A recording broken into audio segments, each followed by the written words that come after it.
नमस्कार, मैं हूं आकाश वत्स। म्यांमार की सड़कों पर लोग लगातार आंदोलन कर रहे हैं, प्रदर्शन कर रहे हैं। पहले यह आंदोलन सिर्फ म्यांमार में सेना के खिलाफ चल रहा था, लेकिन अब लोग चीन के खिलाफ भड़क गए हैं। लोगों को यह लगने लगा है कि म्यांमार में जो कुछ भी हुआ है, जिस तरीके से सेना ने तख्तापलट किया है, इसके पीछे चीन का हाथ है। और अब लोग शी जिनपिंग की तस्वीरों को हाथ में लेकर सड़कों पर उतर गए हैं और लगातार आंदोलन कर रहे हैं, लगातार प्रदर्शन कर रहे हैं और चीन को एक तरीके से चेतावनी देने की कोशिश कर रहे हैं।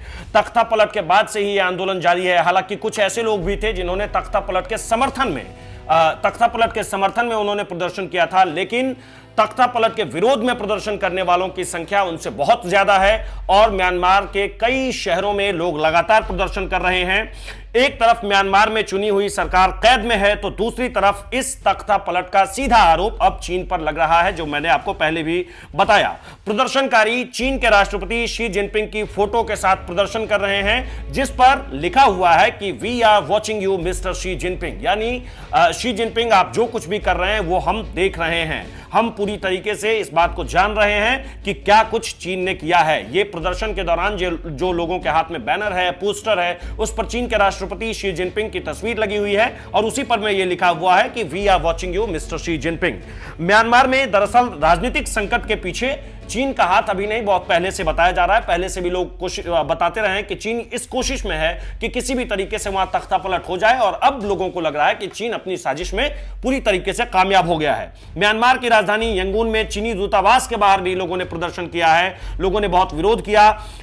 भीड़ बहुत ज्यादा संख्या में चीनी विरोध बैनर के लिए मार्च कर रही थी, जिसमें लिखा हुआ था कि चीन म्यांमार की सेना का समर्थन कर रही है। यानी जो बैनर पोस्टर है, उस हर एक बैनर पोस्टर पर अलग अलग तरीके के स्लोगन लिखे हुए हैं, अलग अलग तरीके की बातें लिखी हुई है और वो चीन के खिलाफ है। यानी म्यांमार के लोगों को लग रहा है कि जो कुछ भी म्यांमार में चल रहा है उसके पीछे चीन का हाथ है।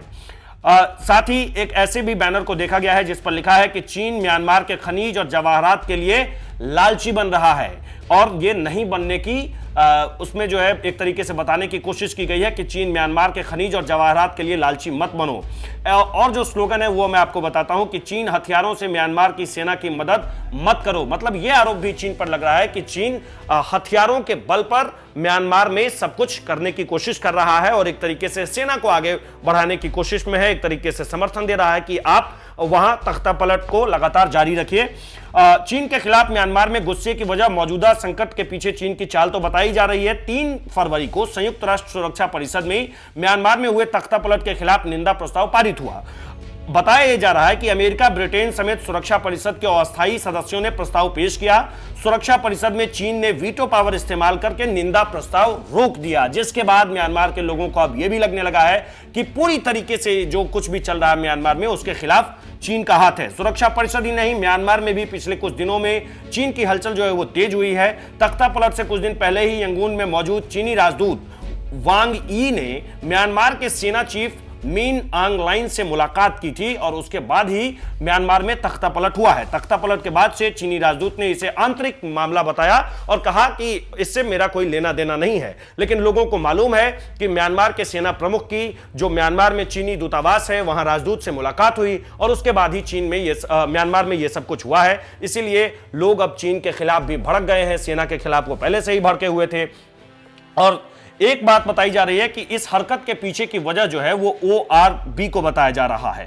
म्यांमार चीन की महत्वाकांक्षी परियोजना वन रोड वन बेल्ट का सदस्य है। बताया जा रहा है कि आंग सूची की नेतृत्व वाली सरकार इन प्रोजेक्ट को लटका रही थी, जिसके बाद चीन ने दूसरे रास्ते से म्यांमार में चुनी हुई सरकार को नजरबंद करवा दिया और एक तरीके से तख्तापलट कर दिया। म्यांमार में जो कुछ भी चल रहा है वो फिलहाल थमता हुआ दिख नहीं रहा है, लेकिन आगे क्या होगा, लोग किस तरीके से चीन के खिलाफ इस विरोध प्रदर्शन को और आवाज देंगे, ये देखने वाली बात होगी।